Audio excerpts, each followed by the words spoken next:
uchawi upo kabisa, mnafanya kabisa wasanii. Mfano mimi mwenyewe sikuwa naamini ya mambo. Ndikanani show zote ikawa zimetiki. Ila kwenye kupewa hela tu ndio ikawa kipengele. Mwanamke akaniambia hebu ingia kwenye gari tuondoke. Ndio kwa mara ya kwanza napelekwa kwa mganga sasa. Kwa mganga zikapasuliwa nazi pale nyingi, pigwa visomo, yule bwana nini, yule bwana alikuwa ananitibia. Kuna kipindi kila tukipasua nazi zinafunika. Nazi kifunika maana yake mambo yani ukipasua, yani ukipasua nazi ikiangalia ikifanya hivi maana yake fresh, mambo sawa, mipango nafunguka. Yani mwenyewe mpaka nafika hapa mambo nazi zilifunuka, ndio maana niko Kenya muda huu. Toka ile siku mimi ndio nikasema hivi vitu kweli vipo na uchawi upo, ndo nikajiingiza rasmi mpaka sasa hivi nina group langu kabisa la wachawi. Vitu vinaenda serious. Jana nimekutana na Jovi anaogopa hata kunishika mkono, ngamba usinishike kabisa. Hii show hii ni mipango labda tuseme na labda BN. Hii show BN lazima tashangiliwa kuliko mimi. Lazima kwanza nitadili na BN kwanza. Kama sauti isimkauke basi mic ikate. Siku ambayo umeingia kutoka Dar es Salaam ndio siku ambayo kulipatikana nyoka pale na Manga. Naomba ufafanuzi. Mimi natumiaga mbuzi, paka, kuku, njiwa. Mambo yakiwa magumu kabisa, vita kali, anatumika mpaka bundi. Hawa zinahitajika damu zao tu basi. Hamna. Hapana kweli. Tunataka basi tuongee reality kwa sababu hapa mic na kamera ndio maana unajifanya mambo. Mimi nimenyooka, mimi sipendi bwana mambo ya kupinda. Mimi naongea ukweli. Watumishi wenyewe wanaloga. Sio wote kumtaja mtu kwa jina kwa sababu ni mtu ambaye tayari watu wameweka imani kwake. Lakini uchawi upo. Uchawi nao upo.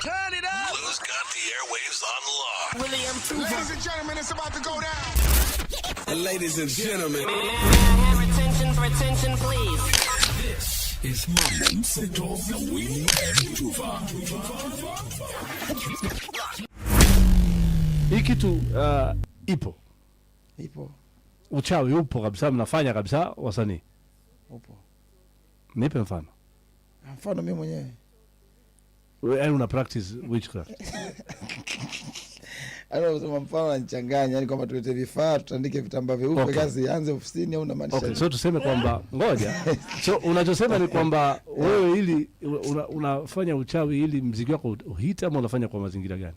Unajua, sikiza nikwambie. Uchawi ulivyo. Mimi kwanza sikuwa naamini ya mambo kabisa. Mwanzo nilikuwa kama wewe hivyo. Nikiambiwa hivyo vitu nashtuka, uchawi, mganga, naona mambo gani haya? Ila kuna siku nilienda mtaani kwangu nilikozaliwa wakati nishakuwa star. Wakaniambia bwana mwana tuache hivi mama zako tupate tena la soda. Nikawa nimewapa hela pale, nikaondoka zangu. Nilipofika zangu nyumbani kwangu, kuna mtu libida niletee hela kutoka another city. Nikafanya show. Yule mtu kaja na hela, alipofika pale Dar es Salaam akasema bwana kuna utata umetokea huko. Watu hawataki wewe ukaimbe, wanamtaka msanii mwingine. Kivipi? Mabango yote, mistimu yote imeshabandikwa, matangazo kwa kifupi yameshaendelea. Nikamwambia inawezekana vipi? Sasa kwa bahati mbaya nzuri mwanamke aliyekuwa naye ni master vile vitu. Yaani mpenzi wako, mwanamke wangu kwa kipindi hicho. Hiyo ilivyoshindikana ikatokea show nyingine, ikashindikana. Yaani show zote ikawa zimetiki. Ila kwenye kupewa hela tu ndio ikawa kipengele. Mwanamke akaniambia hebu ingia kwenye gari tuondoke. Ndio kwa mara ya kwanza napelekwa kwa mganga sasa. Picha linaanza niingia pale. Ila ile nazi nilikuwa sina. Mama yule mtaalamu ndio kaninunulia mimi nazi. Kaniambia utanirudishia langu. Ikapigika kazi pale, nazi zikachukuliwa, zikachorwa. Wapi huko sasa? Tanga, Dar es Salaam. Dar es Salaam pale. Kwa mganga. Zikapasuliwa nazi pale nyingi, pigwa visomo, dua nini, yule bwana alikuwa ananitibia. Kuna kipindi kila tukipasua nazi zinafunika. Nazi kifunika maana yake mambo bado magumu.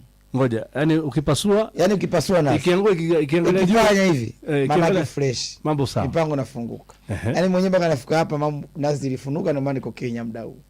Sinaelewa vizuri. Ngoja, lakini siku hiyo uko akipasua nazi inafunika. Unaweza kuhisi kama vile nakutania, lakini siku nitakualika kwenye shughuli zangu. Kwa hiyo zile nazi ukipasua nazi unakuwa unaangalia tu. Sitaki. Uweze kushiriki chochote. Sawa, wewe unatazama tu, unapata experience ya vile vitu. Ngoja. Sasa uchawi maneno au nogi kaka, inabidi ushiriki.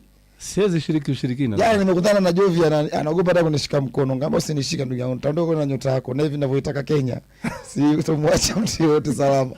Kwa hiyo nazi zile zikawa zinafunika, kila tukipasua zinafunika. Mwisho wa siku wale jamaa sasa wakawa wanasema huyu jamaa kulifundi, yaani yule aliyeniloga yuko vizuri kuliko wao wanaonisibia. Aya. Kwa wakapiga simu kwa brother wao alikuwa anaishi Dubai.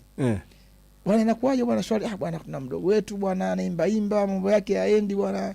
Tushapasua nazi. Nimesoma dua fulani, tumesoma dua fulani. Bado imeshindikana Hebu dakika moja narudia. Jamaa akakata simu, akarudi tena. Aliporudi akamwambia, "Sikiliza, leteni nazi moja. Tafuteni nazi kaenda kugongewa mtu ndani." Akamwambia usiku zilinunuliwa nazi ule mtaa. Magengeni ziliisha. Kaenda kugonga mtu ndani, kachukua nazi kaletwa pale. Akaambiwa someni sura fulani, wakaisoma. Video call hapo. Walipomaliza kusoma ile sura, wakaambiwa chukueni nazi, itieni kwenye maji. Ikatiwa kwenye maji ile. Akaambiwa mtafuteni mtoto mdogo. Chini ya miaka 18 hivi. Kaenda kukuamshwa mtoto. Nakumbuka mtoto alimpa 20,000. Akaenda kuamshwa ile mtoto. Akamwambia avunje huyo. Bwana ile nazi inavunjika tu, ilikuwa ni saa 9 usiku. Mpaka namaliza ile shughuli na koga nini, nakuta miskolu 5 za ule mchizi. Mchizi yupi? Yule ambaye alikuwa apokee simu anataka kulipa hela yangu. Ananiambia bro, uko wapi nije tumalizane? Ngapa tunamalizana vipi saa 9 hii? Jamaa akaniambia huyu ndio ule mtu, ngamia ndio huyu alikuwa apokee simu. Akaniambia sasa sikiliza, huyu hata kumuelekeza Mwanza. Anakuja. Yaani hata ukimuelekeza mbele ya masaa 12 anakuja, yani kwa kitu tulichokifanya hapa. Kweli bwana, siku ya pili mimi nimekaa namuona kwenye location tu. Anavokuja hivi na pikipiki yake mpaka nyumbani kaleta hela. Na sio yule, wote ambao walikuwa wana hela zangu zinapinda. Toka ile siku mimi ndo nikasema hivi vitu kweli vipo na uchawi upo, ndo nikajiingiza rasmi mpaka sasa hivi nina group langu kabisa la wachawi. Vitu vinaenda serious. Ngoja, yani una waganga wako yani? Ni group kabisa kama mnavyokuwa na magrupu ya ofisi hapa Citizen. Na kugawana habari kwamba Dula Makabila leo na interview. Na sisi ndio hivyo bwana, kesho nina show ndugu zangu. Watu wainuke, show iwe kali. Kila wanavunja nazi. Kila mtu anapambana kwa nalipa kwa mwezi. Ngoja. Sasa unanishangaza sana. So katika matukio yako wewe unafanya ili ufaidi ama unafanya kufanyia mtu mwingine vibaya? Kwa mfano unaweza kwenda kwa mganga kufanya mtu fulani asifanikiwe. Yaani inatokea yani kwenye show najua kabisa. Hii show hii ni mipango labda tuseme labda BN. Hii show BN lazima tashangiliwa kuliko mimi. Lazima kwanza nitadili na BN kwanza. Kama sauti isimkauke basi mic ikate. Yaani popote vitokee. Hivyo vitu mnafanya? Mbona mimi utaratibu wangu wa kila siku. Yaani hivyo vitu vya kawaida. Wewe unataka wako umekuja Tanzania umeishia juu. Ilibidi nitafute nikutembeze nikupeleke hizo sehemu zote nini. Sitaki. Alikiba alikwambia kabisa uachane na ushirikina. Nani Alikiba? Sawa, mambo kashindo mamangu mzazi kaka kunikataza. Yaani msikize Alikiba. Ushirikina. Kama ujui. Altars to visit. I spoke to you about it the other day, yule mwanamke alikuwa hapa. Unapopeana pale kwa Mungu kuna yule anapeana kwingine. Ila mwisho wa siku yeye anaamini yake, wewe unaamini yako. Mimi naamini kwangu Mungu ndio anazidi yote. Yeye ndajisikia vibaya sana siku nikikukuta kwa mtaalamu. Uwezi nipata kwenye mtaalamu. Yaani sikupata tu. Ati nini? Nimeenda kwa mtaalamu. Jaribu tafadhali. Haitokea. Sitokutona kidogo. Kwa hivyo hizo vitu mnyinyi mnafanya. Kwa hivyo hata wasanii hapa haije kutokea mtu ghafla tu kapandishwa cheo au anapendwa tuna bosi. Hamna hiyo hapa. Haya mambo. Tajuaje sasa? Hamna hiyo kwa gaipogo kwenye maisha. Kuna mtu anakuaga tu anapendwa tuna bosi. Don't tell. Umesikia matukio haya? Mimi na swali moja kwanza nataka kuuliza kabla sijaenda sana. Siku ambayo umeingia kutoka Dar es Salaam juzi ndio siku ambayo kulipatikana nyoka pale Namanga. Siku ile ambayo ameingia. Wewe unakwenda. Endelea. Mzigo wangu ulikwama. Ndio kuna nyoka alipatikana Namanga na mwenyewe hatukumjali. Naomba ufafanuzi. Kuna vile labda yule Chato na kuna vote vile labda inaweza kuwa unahusiana na mimi Chato kwanza sihusiani naye. Kabisa. Hakuwa Chato wako yule? Afu mimi situmii Chato. Ama mmoja wenu kwa mimi situmii Chato, mimi natumiaga mbuzi, paka, kuku, njiwa. Mambo yakiwa magumu kabisa, vita kali anatumika mpaka bundi. Sina mjua bundi yule. Unawafanyaje hao wanyama? Kwamba unawachinja? Hao zinahitajika damu zao tu basi. Yaani hamna chochote. Ni damu zao tu basi. Ili mambo yaende. Na ndo sadaka zenyewe hizo kwa sababu Bro, lakini kuna dini. Hizi vitu ambavyo unafanya ni kinyume na mapenzi ya Mwenyezi Mungu. Una imani yako ikoje? Mungu anasema jisaidie na mimi nikusaidie. Hamna, sio kwa uchawi. Kwa nini sasa? Kwa nini wale wapo? Sio kwa uchawi. Msikilizaji, nikuulize Mtuva. Ngoja hapo kabla hujafunga kipindi chako. Sija kifunga. Sasa nikuulize. Kwa mfano, hapa tuongeza ile reality kabisa. Shemeji anaitwa nani? Shemeji anaitwa nani? Tusitaje watu. Yaani mke wako tuseme ndio tufanye basi mke wako labda kapitia changamoto. Tuweke chini ya maji. Kwa mfano, nasema mfano. Mtu kule, yani tafuta tu jina. Sawa, atumtaji basi jina. Kwa mfano labda kapitia changamoto mke wako au mtu yote kwenye familia yako au mtoto wako. Umempeleka hospitali, alafu akamtibia. Mwisho wa siku akakwambia bwana huyu mtu kwa operation tulizofanya kwa nchi alizoenda. Hebu ujaribu upande wa pili. Wewe unafikiri ni nyuma ya mjengo wa Citizen? Upande wa pili. Atuambiwa hizo mzee. Upande wa pili maana yake ni kwa mganga. Inafika time daktari mwenyewe anakushauri uende kwa mganga. Naona kabisa ili gonjwa sio la kawaida. Hiyo ni imani. Sio la kibinadamu. Na hiyo imani ni potofu. Tuva nisikilize basi. Ngoja. Tatizo lako ni naamini kwamba Mwenyezi Mungu tofauti yangu mimi na wewe. Mimi naongea ukweli.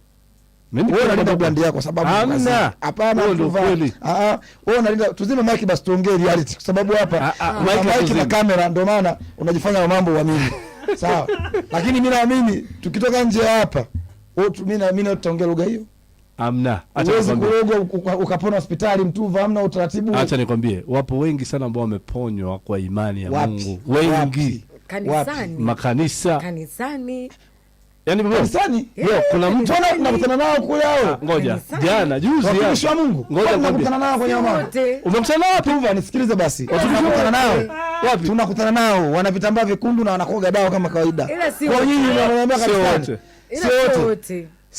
Ngoja Dula ngoja mpeleke pole pole. Nyi bwana mimi naona kama interview yenu hii kama hii nataka mlazimishe mimi nifanye ninavyotaka nyinyi. Ngoja. Mimi nimenyooka, mimi sipendi bwana mambo ya kupinda pinda. Mimi naongea ukweli. Watumishi wenyewe wanaloga. Sio wote tukumtaja mtu kwa jina kwa sababu ni mtu ambaye tayari watu wameweka imani kwake. Lakini uchawi upo. Uchawi nao upo lakini Mungu yupo. Mungu pia naye yupo kabisa yani kabisa. Alafu ngoja nikwambie. Alafu Mungu mwenyewe mbona anajua kwa uchawi? Kama Mungu anajua lakini chagua. The Bible says you're not any God. Yani mimi mpaka nafanikiwa kwa uchawi maana yake Mungu naye ameshakunjua kwamba bwana wewe utafanikiwa kwa njia hii, Mtuva muache endelee kuomba kwa mpango huu. Unaelewa? Hiyo ni imani potofu. Sasa dada amengusa. Wanalipa. Ngoja nikwambie. Unaona chochote unachokipata kwa giza. Kwa hiyo ngoja kwanza. Kwa mnatumia English kwa ajili ya kunyamazisha. Hamna. Si ndo maana yake?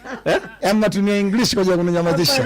Inaonekana nyinyi mpo sahihi kisa mnaongea English. Hapana. Si ndio? Hata tu Kiswahili. Wacha niseme hivi. Unaona ukienda ukitoa kwa madhabahu hayo ambayo ni ya kishetani. Au wewe tunachelewa. Ngoja. Sikize mimi. Ngoja. Tuva, ujue kwamba utalipa. Tuva, tukubaliane kitu kimoja. Lazima utalipa kitu kimoja. Tena vibaya. Tukubaliane kitu kimoja. Juzi hapa tulioji mtu ambaye ngoja kwanza. Nataka niseme. Chukua majina ya udada. Wewe nenda kamuombe kwenye madhabahu. Adumu kazini. Hapo nichukue jina lake. Nipeleke mimi kwa mchai wangu, mimi nayemwamini. Niseme waachishwe kazi uone kama utamuona kazini.